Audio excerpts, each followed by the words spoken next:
অনেকে রয়েছে, আমি সকলের নাম জানি না, আরো অনেকে আছেন। এই প্রতিষ্ঠানটা এটা হিফজ পড়ানো হয়, পৃথিবীর শ্রেষ্ঠ সাবজেক্ট। যে কোরআনের একটা অক্ষর পাঠ করলে 10 নেকির আপনি অধিকার হবে, সেই সাবজেক্ট এখানে পড়ানো হয়। আল্লাহ রাব্বুল আলামিন কোরআনুল কারীমের মাজিদের মধ্যে ওয়ালাকাদ ইয়াসসারনাল কুরআনা লিযিকরি ফাহাল মিন মুদ্দাক্কির, পৃথিবীর বুকে আমি সব থেকে আসান করে বোঝার জন্য পাঠিয়েছি সে গ্রন্থটা নাম হচ্ছে আল কোরআনুল কারীম। ফাহাল মিন মুদ্দাক্কির, কেউ আছো এটাকে অনুধাবন করবে?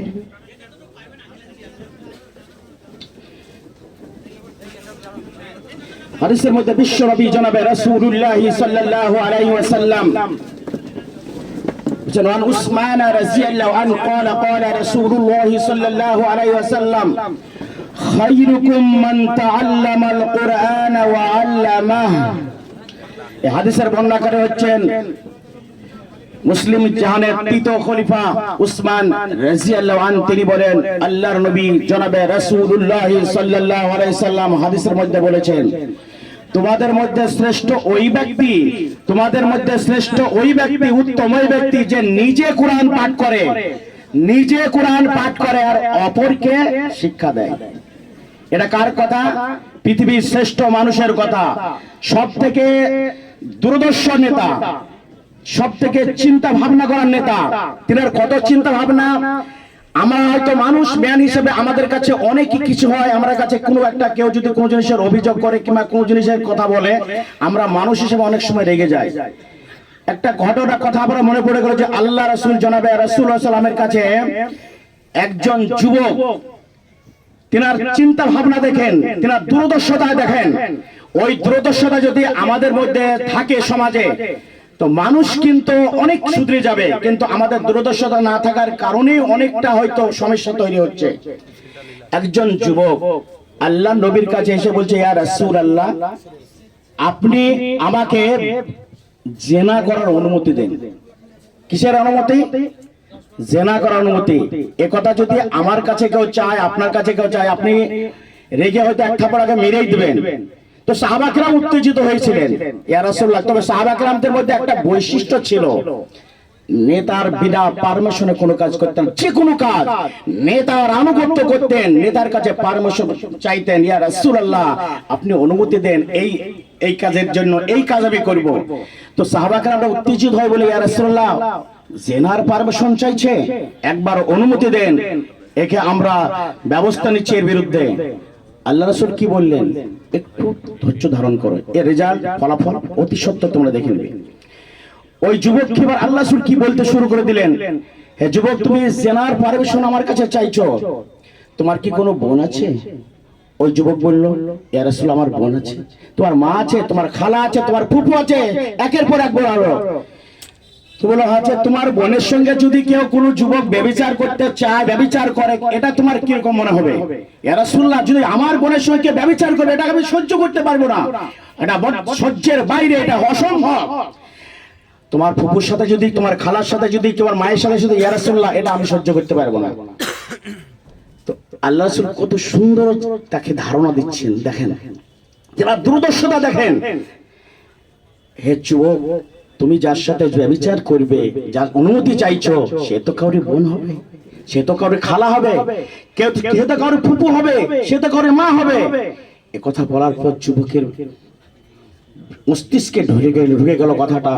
আল্লাহ রাসূলের কাছে তওবা করে, ইয়া রাসূলুল্লাহ আমার ভুল হয়ে গেছে বলে তিনি তার ভুলটাকে সংশোধন করে নিলেন। তিনি কি চিন্তাশীল, তার দূরদর্শিতা কি ছিল! আমি যেটা বলছিলাম যে এই কার কথা? আল্লাহ রাসূলের কথা। পৃথিবীর বুকে শ্রেষ্ঠ কে?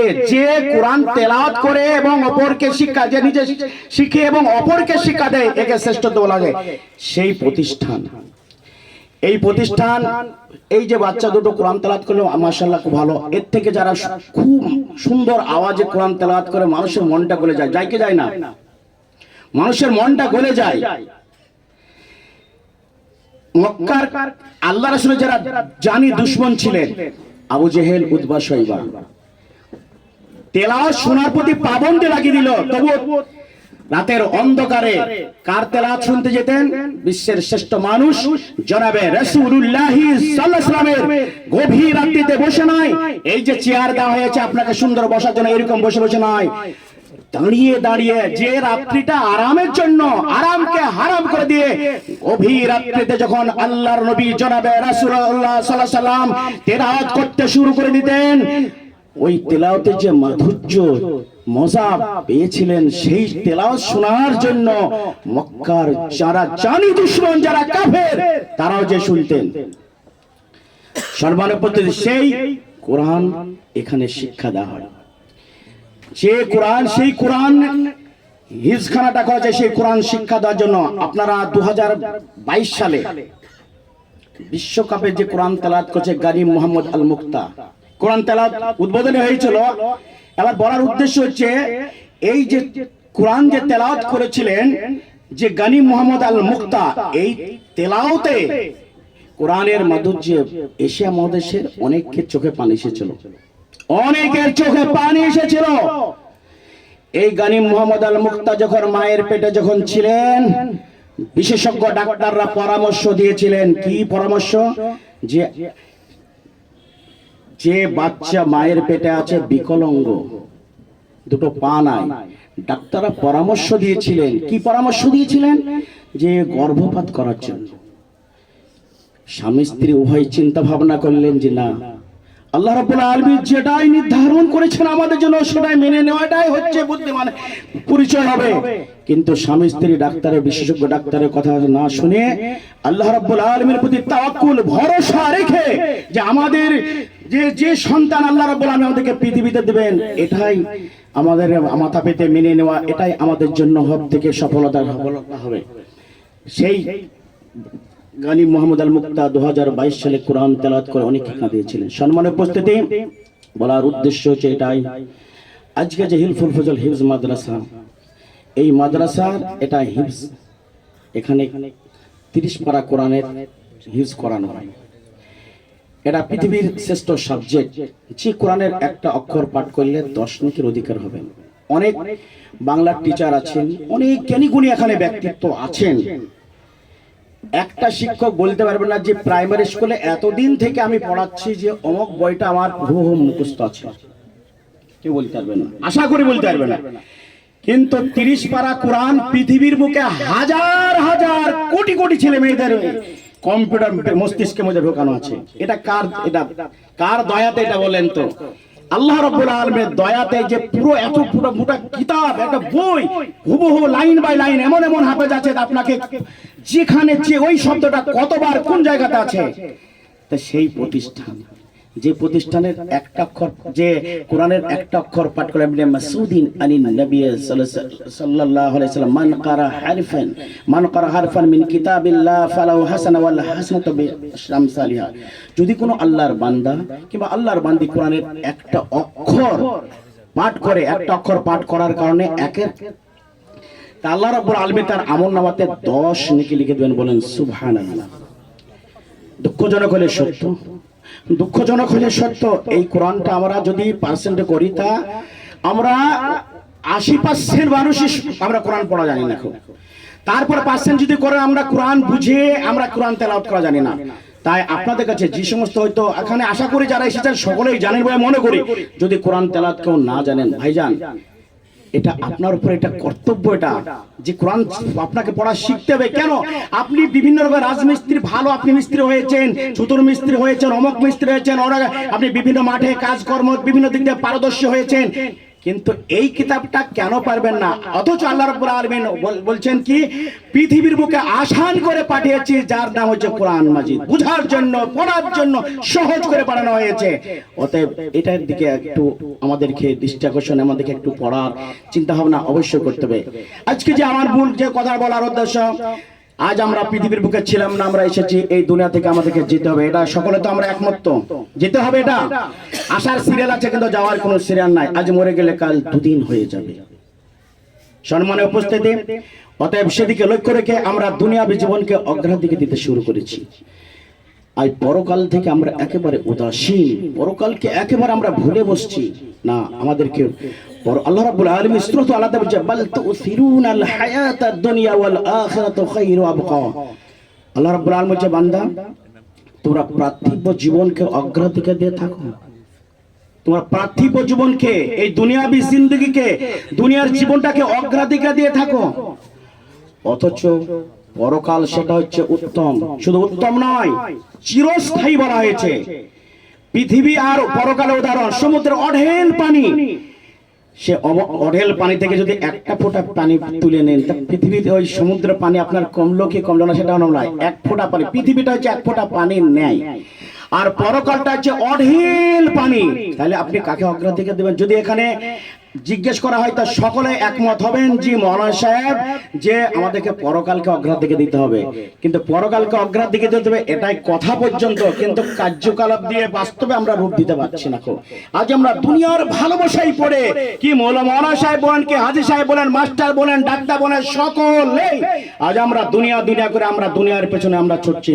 সম্মানে উপস্থিতি, তবে পৃথিবীতে আমরা যতই ছোটাছুটি করো না কেন, পৃথিবীতে আদম সন্তানের কোনদিন মনের আশা আকাঙ্ক্ষা কোনদিন পূর্ণ হতে পারে।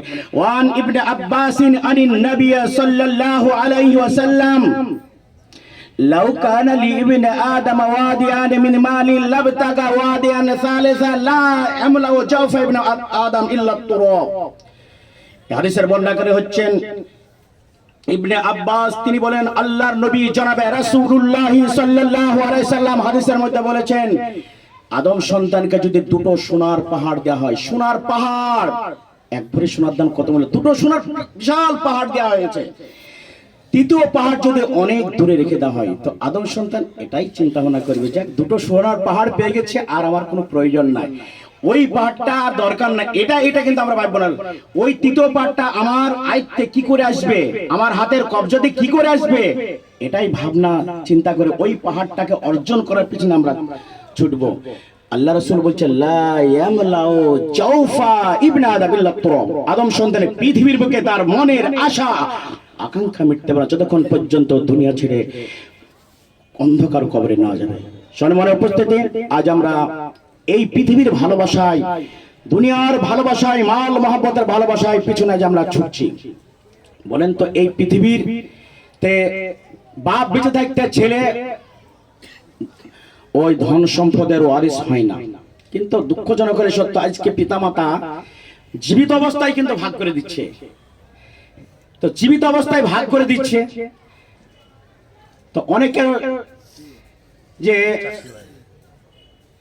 জীবিত অবস্থায় যদি ভাগ করা হয়, তো ছেলে মেয়ে উভয়কে সমান দিতে হবে। হকদার তো ভাগ কত অধিকারই রাখেন না ইসলামের দৃষ্টিভঙ্গিতে। বাপ মরে যাওয়ার পর আপনি ওয়ারিস হিসেবে মাল হতে পারেন, কেন যদি হকদার হতেন বলেন তো? বাপ বেঁচে আছে, আমার ছেলে, আমি, আমার স্ত্রী আছে, আমার ছেলে আছে, আমি মারা গেলাম, আর আমার আব্বাজান বেঁচে আছেন, আমি কিন্তু ওয়ারিস হিসেবে হকদার না হওয়ার কারণে আমার ছেলেরা মাহরুম, বঞ্চিত।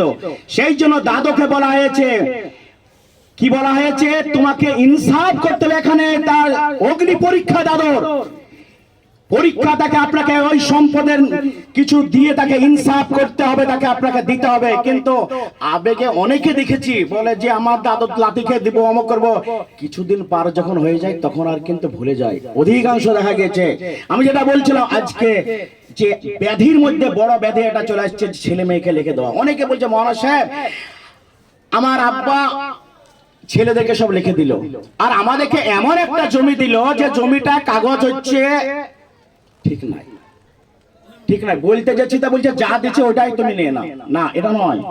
তবে এই ব্যাধিটাকে তো যারা আমরা নামাজ পড়ছি এদের মধ্যে বেশি দেখা যাচ্ছে, হজ করতে যাচ্ছে লিখে দিচ্ছে, না এটা নয়। আমি যেটা বলতে চাইছিলাম, ভাই দুনিয়ার ভালোবাসায় মহব্বতে পড়ে আজ আমরা পরকালকে হারাচ্ছি। সম্মান উপস্থিতি, আজকে যে ধন সম্পদের মালিক, যে সেই মালিকের মালিকানার আপনার কতটুকু সময়, আপনি উদাহরণস্বরূপ একটা বলি, যে আপনি মনে করেন কলিকাতা যাবেন, একটা বাসের সিট বুক করলেন, মনে করেন 1 নম্বর সিট আপনি বুক করলেন, কলিকাতা আপনি যাবেন, ওই কলকাতা যাওয়ার জন্য বহরমপুর 1 নম্বর সিট বুক করলেন, এবার বাস ছেড়ে দিল, 1 নম্বর সিটে আপনি বসে আছেন। কলকাতার দিকে যত এগিয়ে যাবে আপনার ওই সিটের যে মালিকানা আপনার দুর্বল হবে না আরো মজবুত হবে? দুর্বল হবে। কলকাতা পৌঁছে গেলেন আর আপনি যে সিট যে 100 টাকা ও 150 200 টাকা দিয়ে যে সিটটা বুক করেছেন, আপনি কি আর ওই সিটের অধিকার রাখেন বসে থাকা? অনুরূপ পৃথিবীতে আপনি যতই ধন সম্পদের মালিক আপনি হন না কেন, আপনার যত বয়স এগিয়ে যাচ্ছে, যত বয়স বাড়ছে, আপনার ধন সম্পদের মালিকের আপনি মালিকানা আপনার কমে যাচ্ছে। আপনার মালিকানা কবে শেষ? যেদিন আপনি মারা যাবেন, সেদিন আর ওই ধন সম্পদে ধনকূপের মালিক আর আপনি থাকলেন না, আর আপনি থাকলেন না। মানুষের মাল হচ্ছে 3 প্রকার। ওয়া নবী হুরা মুসলিমের হাদিস, ওয়া নবী হুরায়রা রাদিয়াল্লাহু আন قال قال رسول الله صلى الله عليه وسلم يقول العبد مالي مالي وان ماله من مالي ثلاثه ما اكل فافنى او لبس فابلى او آتى فاقتنى। এই হাদিসের বর্ণনা হচ্ছে হযরত আবু হুরায়রা, তিনি বলেন আল্লাহর নবী জনাবে রাসূলুল্লাহ সাল্লাল্লাহু আলাইহি ওয়াসাল্লাম হাদিসের মধ্যে বলেছেন, কি কথা বলেছেন? মানুষ আদম সন্তান আল্লাহর বান্দা, এটা বলে এটা আমার মাল। এটা আমরা বলি কি বলে না? আমার গাড়ি, আমার ধন সম্পত্তি, আমার এটা অমক তমক, এটা আমার আমার আমরা সকলেই বলে থাকি। কিন্তু সত্যিকার আপনার মালটা কত, কোনটা? যেটা আপনি খেয়েছেন, খাচ্ছেন, যতদিন আল্লাহ বাঁচে রাখবে খাবেন, সেটা আপনার মাল। আর যেটা আপনি পরিধান করেছেন, করছেন, এটা আপনার মাল। আর 3 নম্বর হচ্ছে আও আতা ফাক্তানা। আজকে যে হিলফুল ফজল মাদ্রাসার উন্নত গল্পে আজকে যারা এসেছে, আশা করি সকলেই সাধ্য অনুযায়ী কিছু না কিছু দান এখানে দিবেন। যে মালটা যেটা আপনি দিবেন নিজে হাতে, এটা আপনার মাল। এ ব্যতিরিক্ত এ ছাড়া আপনার ব্যাংক ব্যালেন্স বলেন, বাড়িতে বলেন, দোকানে বলেন, গোডাউনে বলেন, যেখানে যা থাকুক না কেন, যতই ধন সম্পদ থাকুক না কেন, যতই আপনি বলেন না আমার মাল, আমার গাড়ি, সেটা আপনার নয়, আপনার নয়। কেননা এই মুহূর্তে যদি আপনার মৃত্যু হয়ে যায়, ওই ব্যাংকের টাকা বলেন, অমক বলেন, তমক বলেন, ওটা কি আপনার সঙ্গে যাবে না? সাদা কাফন কিনে নিয়ে এসে আপনাকে কি হবে, আত্মীয় স্বজনরা গোসল দিয়ে আপনাকে সাদা থানে করে মুড়িয়ে আপনাকে কি হবে, দাফন করা হবে। কবি কি বলছেন? কবি বলছে আল মালু ইনদাকা মাখজুনুল লিওয়ারিসিহি মাল মালু মালুকা ইল্লা হিনা তুনফিকুহু। কবি কি বলছেন? হে দুনিয়ার মানুষ, তোমরা একটু ঠান্ডা মস্তিষ্কে একটু ভাবো।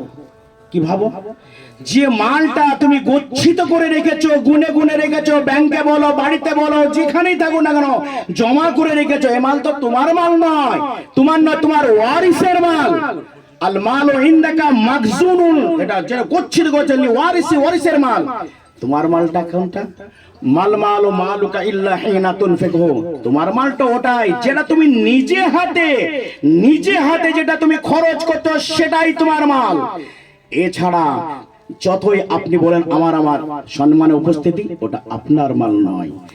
আল্লাহ রাসূল জনাবে রাসূলুল্লাহ সাল্লাল্লাহু আলাইহি সাল্লাম সাহাবাদেরকে প্রশ্ন করলেন, ওয়া ইবনে মাসউদিন আইয়ুকুম মাল ওয়ারিসি আহাব্বু ইলাইহি মিন মালিহি? ক্বালু ইয়া রাসূলাল্লাহ মা মিন্না আহাদুন ইল্লা মালুহু আহাব্বু ইলাইহি মিন মালি ওয়ারিসিহি। আল্লাহর নবী সাহাবাদেরকে প্রশ্ন করলেন যে সাহাবাগণ শুনো, তোমাদের মধ্যে কে আছো কে আছো যে নিজের মালের থেকে ওয়ারিসের মালকে ভালোবাসো? সাহাবাগণ এক বাক্যে বলে উঠলেন, ইয়া রাসূলুল্লাহ ইয়া হাবিবাল্লাহ মা মিন্না আহাদুন ইল্লা মালু আহাব্বু ইলাইহি মিন মালি ওয়ারিসিহি। ইয়া রাসূলুল্লাহ ইয়া হাবিবাল্লাহ, আমাদের মধ্যে একজন ব্যক্তি নাই, আমাদের মধ্যে কেউ নাই যে নিজের মালের থেকে আমরা নিজের ওয়ারিসের মালকে আমরা ভালোবাসবো। আল্লাহ রাসূল কি বললেন? আল্লাহ রাসূল এটাই বললেন, ফাইন্না মালহু মা কদ্দামা। শোনো সাহাবা کرام, তোমার মাল তো ওটাই যেটা তুমি খরচ করছো, যেটা অগ্রিম তুমি পাঠাচ্ছ, যেটা তুমি ভালো কাজের জন্য খরচ করছো, এটাই তোমার মাল। যেটা অগ্রিম তুমি পাঠালে সেটা তোমার মাল। আর মাল ওয়ারিসি মুআখার, আর যেটা তুমি রেখে গেলে, ছেড়ে গেলে, মরার পর, সেটা তোমার ওয়ারিসের মাল, ওয়ারিসের মাল, ওয়ারিসের মাল। সম্মান উপস্থিতি, তাহলে এ থেকে আমরা কি বুঝতে পারছি? তাহলে এই দুনিয়া থেকে আমাদেরকে সকলকে যেতে হবে, সকলকে এই ভালোবাসার মহব্বতের দুনিয়া আমাদেরকে ছাড়তে হবে। এই ভালোবাসার যে দুনিয়া, আমাকে ছেড়ে দুনিয়া থেকে বিদায় নিতে হবে। সেই জন্য আমাদের কি করতে হবে, মানুষ যখন মারা যায় মরতে হবে। عن أنس رضي بخاري الحديث عن أنس رضي الله عنه قال قال رسول الله صلى الله عليه وسلم يتبع الميت الثلاث فيرجع اثنان ويبقى واحد يتبعه ماله وأهله وعمله فيرجع أهله ماله ويبقى عمله। এটা বুখারীর হাদিস। এই হাদিসের বর্ণনাকারী হচ্ছেন আনাস রাদিয়াল্লাহু, তিনি বলেন বিশ্বনবী জনাবে রাসূলুল্লাহ সাল্লাল্লাহু আলাইহি ওয়াসাল্লাম মানুষ যখন মরে যায় তখন প্রতিটা মায়েতের সঙ্গে, মানুষ মরে গেলে কিন্তু আর মানুষ থাকে না, তখন মায়েত হয়ে যায়। তখন অমক মায়েতে মানুষ যখন মারা যায়, মৃত্যুবরণ করে, শেষ নিঃশ্বাস ত্যাগ করে, তখন প্রতিটা মায়েতের সঙ্গে তিনটি জিনিস যায়। প্রতিটা মায়েতের সঙ্গে তিনটি জিনিস যায়।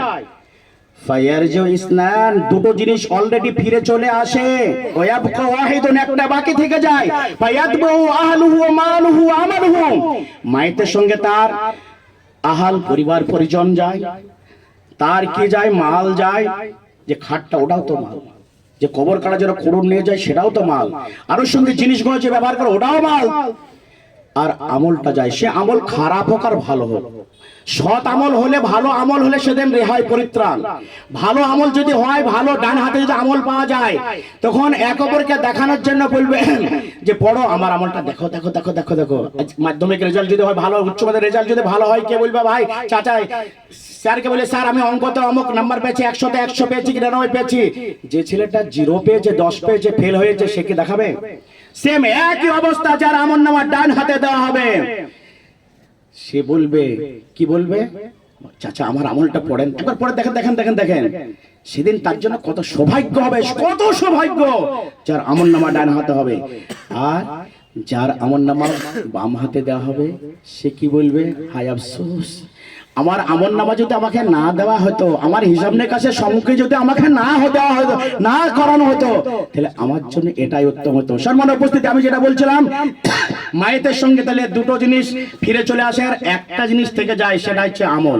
ভালো আমল হলে রেহাই, আর যদি মন্দ আমল হয়ে যায়, খারাপ আমল হয়ে যায়, তাহলে আপনার সেদিন বিপদ আর বিপদ, বিপদ আর বিপদ, বিপদ আর বিপদ। তাহলে সেই কবর এবং পরকালের আযাব থেকে, পরকাল থেকে আযাব থেকে বাঁচতে গেলে, জাহান্নামের আগুন থেকে বাঁচতে গেলে, তার জন্য পাথেয় এই পৃথিবীতে আমাদেরকে তৈরি করতে হবে। এই পৃথিবীতে আমাদেরকে তৈরি করতে হবে। সম্মানের উপস্থিতি, সেই জন্য আপনাদের কাছে আমার বিশেষ অনুরোধ যে আপনারা দুনিয়ার ভালোবাসাকে আমরা কমিয়ে আমরা পরকালের কে অগ্রাধিকার আমরা দিয়ে থাকি, এতেই আমাদের কল্যাণ আছে, এতে আমাদের কল্যাণ আছে। আল্লাহ রাব্বুল আলামিন সূরাতুল আল ইমরানে কি বলছেন, ওয়াসারিউ ইলা মাগফিরাতিন মির রাব্বিকুম ওয়া জান্নাতিন আরজুহাস সামাওয়াতু ওয়াল আরদ উইদ্দাত লিল মুত্তাকিন। তোমরা এগিয়ে চলো, দৌড়ো তোমার রবের ক্ষমা আর এমন জান্নাতের দিকে, যে জান্নাতের প্রশস্ততা আসমান এবং জমিনের সমতুল্য।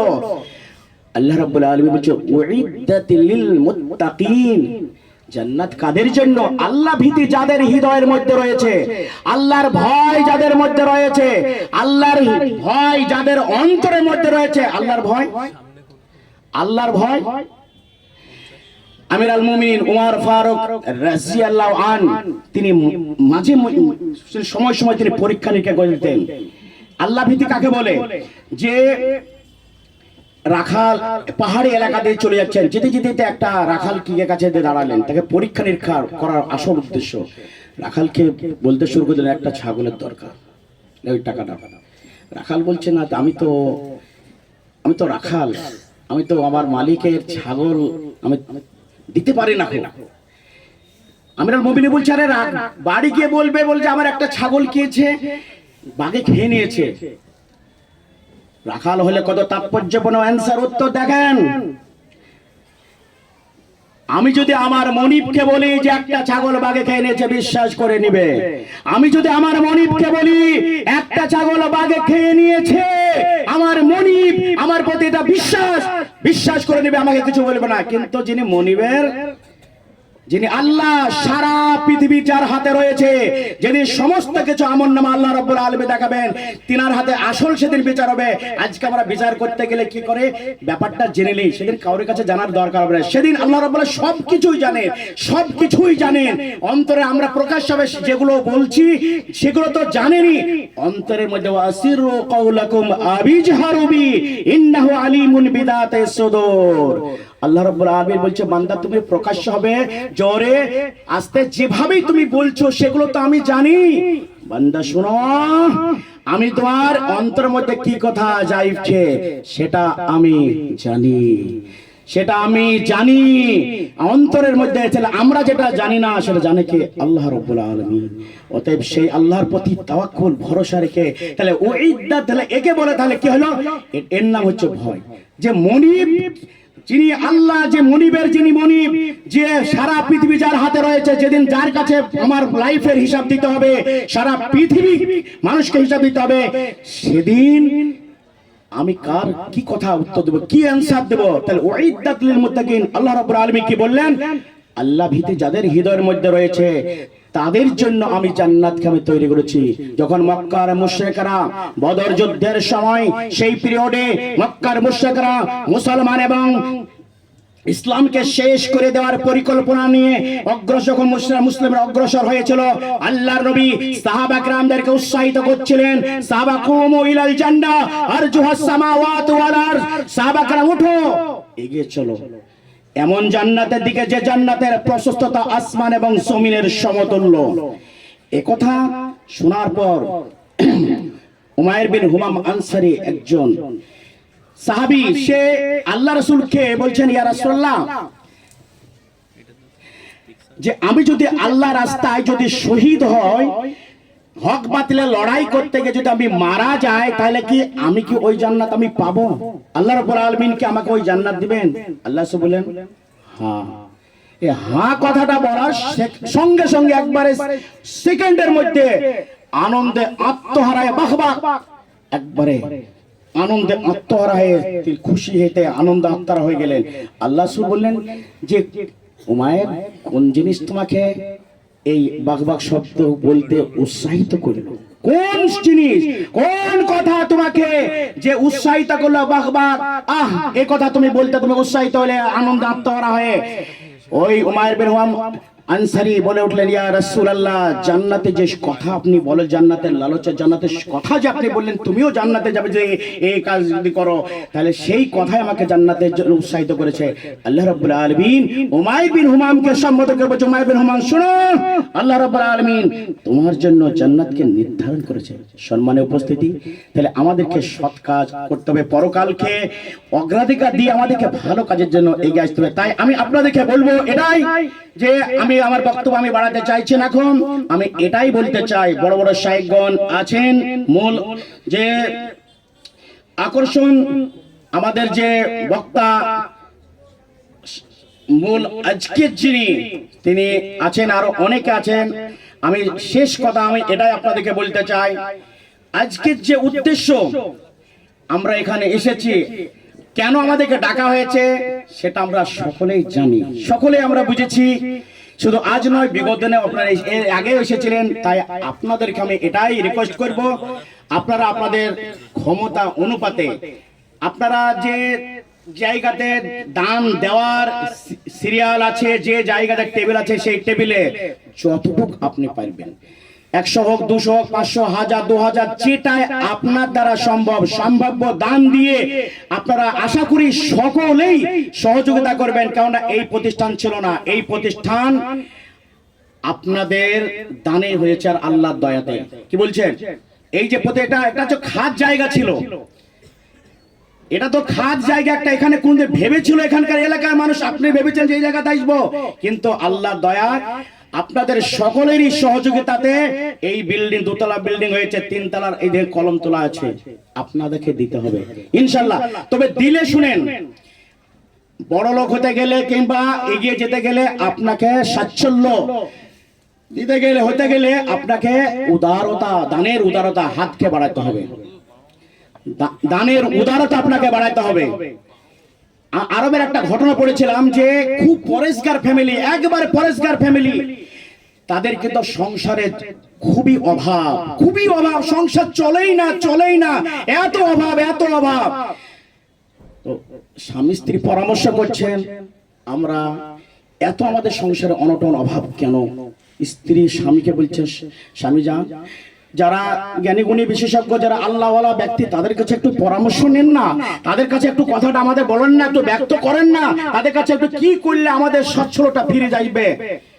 তিনি স্ত্রীর কাছে, স্ত্রীর পরামর্শ অনুযায়ী একজন আল্লাহওয়ালা পরিষ্কার ব্যক্তির কাছে কথাটা ব্যক্ত করলেন যে আমাদের ফ্যামিলিতে খুবই অভাব, খুবই অনটন, খুবই অভাব, করুণ অবস্থা, কিভাবে চললে, কিভাবে চলাফেরা করলে আমাদের সংসার মধ্যে সচ্ছলতা ফিরে আসবে। তিনি কি বললেন, কি সাজেশন কি দিয়েছিলেন, এটা বলেন নিখো যে না দান করা বন্ধ করে দাও, কাউকে দেওয়া বন্ধ করে দাও, এটা বলেননি। সচ্ছল ফিরে আসতে গেলে সংসারে আপনাকে, আপনার কাছে যা কিছু আছে আপনাকে তাই থেকে যত কিঞ্চিত যেটাই আপনার দ্বারা সম্ভব দান আপনি দিয়ে দেন, এতে সচ্ছলতা ফিরে আসবে। আল্লাহ